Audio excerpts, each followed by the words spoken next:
கர்த்தருடைய பரிசுத்தமுள்ள நாமத்துக்கு மகிமை உண்டாவதாக. அன்பானவர்களே, நாம் ரட்சிப்பை குறித்து நம்ம தியானித்துக் கொண்டிருக்கிறோம். அன்பானவர்களே, அதிலும் இந்த வாரம் நம்ம என்ன பார்க்க இருக்கிறோம் என்று பார்த்தோம்னா, இந்த உலகத்துக்கு பாவம் எப்படி வந்தது, பாவம் என்றால் என்ன, நம்மளுக்கு அதிலிருந்து ஆண்டவராக இயேசு கிறிஸ்து எப்படி விடுதலை கொடுத்தார் என்று நம்ம பார்க்க இருக்கிறோம். அன்பானவர்களே, ஸோ அதற்கு நாம் தியானத்துக்கு என்று தெரிந்து கொண்டிருக்கிற வசனம் ரோமருக்கு எழுதின நிருபம் 5ஆம் அதிகாரம் 19ஆம் வசனம். இந்த வசனத்தில் என்ன சொல்லப்பட்டிருக்கிறது என்று பார்த்தோம்னா, for as one man's disobedience many were made sinners, so also by one man's obedience many will be made righteousness. So இந்த வசனத்தை நம்ம பார்க்கும்பொழுது ஒரு மனுஷனுடைய அந்த கீழ்ப்படியாமையினால அநேகர் என்னன்னாங்களாம் பாவிகளாக மாற்றப்பட்டார்களோ, பாவிகளாக இருக்கிறார்கள் என்று இந்த வசனத்துல சொல்லப்பட்டிருக்கிறது. அன்பானவர்களே, அதே போல ஒரு மனுஷனோட அந்த ஒபீடியன்ஸ்னால, அந்த மனுஷனோட கீழ்ப்படிதலினால எல்லாரும் என்ன ஆகுறாங்களா, நீதிமன்றங்களை மாற்றப்படுகிறார்கள் என்று இந்த வசனத்துல சொல்லப்பட்டிருக்கிறது. அன்பானவர்களே, ஸோ இந்த வசனத்தை பார்க்கும் பொழுது அந்த ஒரு மனுஷன் யார் என்று பார்த்தோன்னா, ஆதியாகமம் 3ஆம் அதிகாரத்தில் நம்ம பார்க்கும் பொழுது அதுல ஆதாமுக்கு தேவன் என்ன சொல்கிறார் என்று பார்த்தோன்னா, இந்த தோட்டத்துல இருக்கிற எல்லா கனிகளையும் நீ புசிக்கலாம், ஆனால் நன்மை தீமை இருக்கிற அந்த ஒரு கனியை மாத்திரம் நீ புசிக்க கூடாது என்று சொல்லும் பொழுது, அந்த இடத்துல ஆதமானவன் என்ன பண்றான்னு பார்த்தோன்னா, அவன் தேவனோட வார்த்தைக்கு கீழ்ப்படியாம அந்த பழத்தை சாப்பிடுகிறான். அன்பானவர்கள், இந்த பழத்தை சாப்பிடும்போது அவனுக்குள்ள பாவம் வருகிறது. முதலாவது பாவம் என்னவென்று பார்த்தோன்னா கீழ்ப்படியாமை. அன்பானவர்கள், தேவனோட வார்த்தைக்கு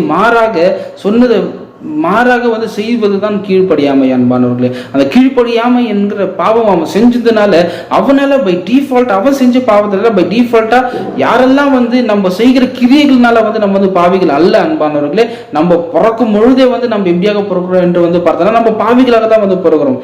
அதான் சங்கீதத்துல கூட தாவீது சொல்லும் பொழுது, என்னோட தாய் என்ன பாவத்தினால என்னை கர்ப்பம் தரித்தாள் என்று சொல்லப்பட்டிருக்கிறது. அன்பான வசனத்துல. ஸோ ஒரு மனுஷன் நம்ம பிறக்கும் பொழுது அவன் எப்படி பிறக்கிறான் என்று பார்த்தா, அவன் ஒரு பாவியா தான் மனுஷன் பிறக்கிறான். அன்பானவர்களே, ஆனா தேவன் நம்மள அப்படியே விட்டு விடவில்லை. அன்பானவர்களே, இந்த வசனத்துல நம்ம பார்க்கிறோம், அவனோட கீழ்ப்படியாமல் உலகத்துக்கு பாவம் வந்திருந்தாலும், ஆனால் ஒரு மனுஷனோட அந்த கீழ்ப்படிதலினால என்ன நம்ம எல்லாம் நீதிமான்களா மாற்றப்படுகிறோம் என்று இந்த வசனத்தை சொல்லப்பட்டிருக்கிறது. அன்பானவர்களே, ஸோ அந்த கீழ்ப்படிதல் யார் என்று யார் என்று பார்த்தா ஆண்டவர் இயேசு கிறிஸ்து தான். அன்பானவர்களே, அதை நாம் புரிந்து அவர் எந்த அளவுக்கு அவர் கீழ்ப்படிந்தாரு என்பதை நாம் பார்க்கறதுக்கு பிலிப்பியருக்கு எழுதின நிருபம் 2ஆம் அதிகாரம் 6லிருந்து 8ஆம் வசனம் வரைக்கும் நம்ம பார்த்தோம்னா நமக்கு தெளிவாக புரியும். அன்பானவர்களே, அந்த வசனத்துல என்ன சொல்லப்பட்டிருக்கிறது என்று பார்த்தோம்னா, ஆண்டவராகிய இயேசு கிறிஸ்து யார் அவர் தேவனுடைய சுரூபமாக இருந்தும் அவர் தேவனுக்கு சமமாக இருப்பதை ஒரு கொள்ளையாடின பொருளாக அவர் அது எண்ணவில்லை என்று அந்த வசனத்துல சொல்லப்பட்டிருக்கிறது. அன்பானவர்களே, அது மாத்திரம் இல்லாம அவர் எப்படி இந்த உலகத்துக்கு வந்தார் என்று பார்த்தோம்னா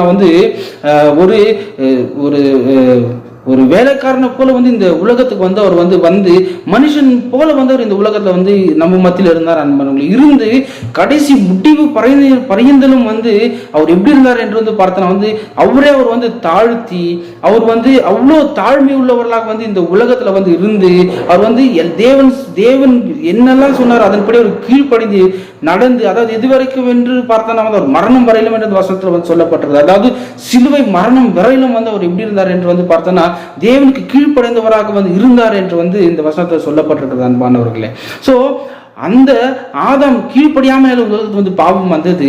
அதே போல 2ஆம் ஆதாமாகிய ஆண்டவராகிய இயேசு கிறிஸ்து இந்த உலகத்துக்கு அவர் கீழ்ப்படிந்து அவர் நமக்கு அந்த பாவத்திலிருந்து ஒரு விடுதலை கொடுத்திருக்கிறார். அன்பானவர்களே, ஸோ எப்படி அவன் செஞ்சிருந்த டிஃபால்ட்டா நம்ம எல்லாமே பாவிகளாக இருக்கிறோமோ, அதே போல ஆண்டவராக இயேசு கிறிஸ்துவை நம்ம விசுவாசிக்கும் பொழுது அவர் முழுமையாக கீழ்ப்படைந்ததுனால பை டிஃபால்ட் நம்மள எப்படி மாறுகிறோம், நம்மள நீதிமான்களை மாறுகிறோம். அன்பானவர்களே, ஸோ ஆண்டவராக இயேசு கிறிஸ்து செய்தது ஒரே காரணம். அன்பானவர்களே, எல்லாத்துக்கும் காரணம் அவர் நம்ம மேல வைத்திருந்த அன்பு நிமித்தமாக இவ்வளவும் நடந்தது. அன்பானவர்களே, கரெக்டாக வார்த்தைகளை ஆசீர்வதிப்பாங்க. அப்பா, அன்பின் பரலோக பிதாவே, ஆண்டவர் அப்பா, நீர் எங்களுக்காக மரித்தீர். எங்களுக்காக அப்பா உங்களுடைய அவ்வளோ பெரிய மகிமையான காரியங்கள் எல்லாம் விட்டு ஆண்டவர் அப்பா, நீர் எங்களுக்காக ஒரு அடிமையின் கோலம் எடுத்து அப்பா இந்த உலகத்தை நீங்க வந்தீங்க. ஆண்டவர் அப்பா, நீங்க கீழ்ப்படுத்தீங்க. ஆண்டவர் அப்பா, அந்த கீழ்ப்படுதல் எங்களுக்குள்ள வரக்கூட ஆண்டவர் அப்பா நாங்கள் ஜெபிக்கிறோம். ஆண்டவர் அப்பா, உங்களை அன்பு கூட புரிந்து கொள்ள நாங்கள் ஜெபிக்கிறோம். ஆண்டவரே, அடிமை செய்யப்படுற கிருபைக்கு நன்றி செலுத்துகிறோம். ரட்சகரும் இப்பெருமாகி இயேசு கிறிஸ்து கூட ஜெபிக்கிறோம் நல்ல பிதாவே, ஆமென்.